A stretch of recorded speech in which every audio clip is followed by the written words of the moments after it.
জোরে সোরে জিকির করেন সুবহানাল্লাহ ওয়ালহামদুলিল্লাহ লা ইলাহা লা ইলাহা ইল্লাল্লাহু মুহাম্মাদুর রাসূলুল্লাহ। সর্বশেষ যে ব্যক্তি জাহান্নাম থেকে মুক্তি লাভ করবে তাকে আল্লাহ পাক বলবেন, ফেরেশতাদেরকে বলবেন, ও আমার ফেরেশতারা, আমার এই বান্দাকে জান্নাত এবং জাহান্নামের মাঝখানে রেখে দাও। জান্নাত এবং জাহান্নামের মাঝখানে লোকটি যখন থাকার জায়গা পাবে, সে জান্নাতের দিকে তাকায়া দেখবে আর কাঁদতে থাকবে। আল্লাহ পাক জিজ্ঞেস করবেন, বান্দারে, যুগের পর যুগ ধরে জাহান্নামে কেঁদেছো, আমি রব্বুল আলামিন জাহান্নাম মাফ করে দিয়া জান্নাত জাহান্নামের মাঝখানে রেখে দিয়েছি, আযাব থেকে তো বেঁচে গেছো, এখন কান্দো কেন? লোকটি বলবে, রব্বুল আলামিন কান্দি এই কারণে, জাহান্নাম থেকে মাফ করেছো, তোমার শুকরিয়া আদায় করি।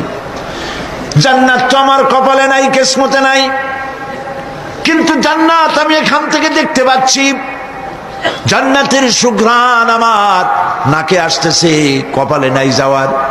আমি কাঁদি এই জন্য, তুমি যদি মেহেরবানি করে আমাকে জান্নাতের দরজার কাছে একটু দাঁড় করায় দিতা, প্রাণ ভরে তোমার জান্নাতের দৃশ্যটা একটু দেখতাম।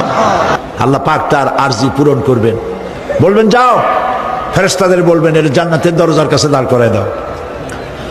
জান্নাতের দরজার কাছে দাঁড়িয়ে লোকটি আবার কান্না শুরু করবে। আল্লাহ পাক প্রশ্ন করবেন, এবার কান্দো কেন?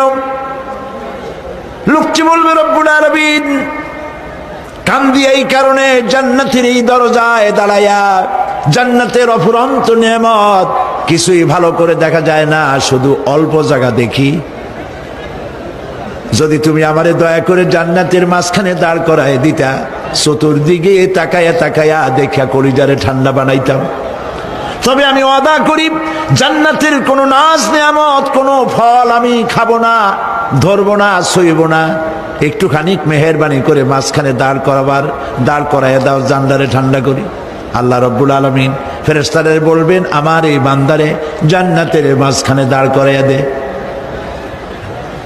আল্লাহর নবী বলেন, জান্নাতের মাঝখানে দাঁড়িয়ে লোকটি আগের চাইতে আরো জোরে চিৎকার মেরে কাঁদতে থাকবে। আল্লাহ পাক বলবেন, বান্দারে কি হলো তোর? দরজার কাছে আসতে চাইছিলে, আইনা দিলাম। আবার এবার মাঝখানে আসতে চাইছো, তাও এনে দিয়েছি, আবার কান্দো কেন? লোকটি বলবে, রব্বুল আলামিন এবার কান্দি এই জন্যে, তুমি যখন দয়া করে একটিবার জান্নাতের মাঝখানে এনে আমাকে দাঁড় করায় দিয়েছো, তুমি রহমান রহিম গফুরুর রহিম, এই আবারে আর বাইর করে দিও না।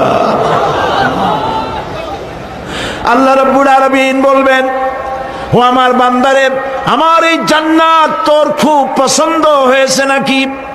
লোকটি বলবে, রব্বুল আলামিন কলিজা ঠান্ডা হয়ে গেছে, ভাবতেও পারি নাই জান্নাত এত সুন্দর। আল্লাহ পাক বলবেন, বান্দারে, এরকম একটি নয়, দুইটা নয়, তোর জন্য আমি 10টা জান্নাত এইরকম রিজার্ভ করে রাখছি।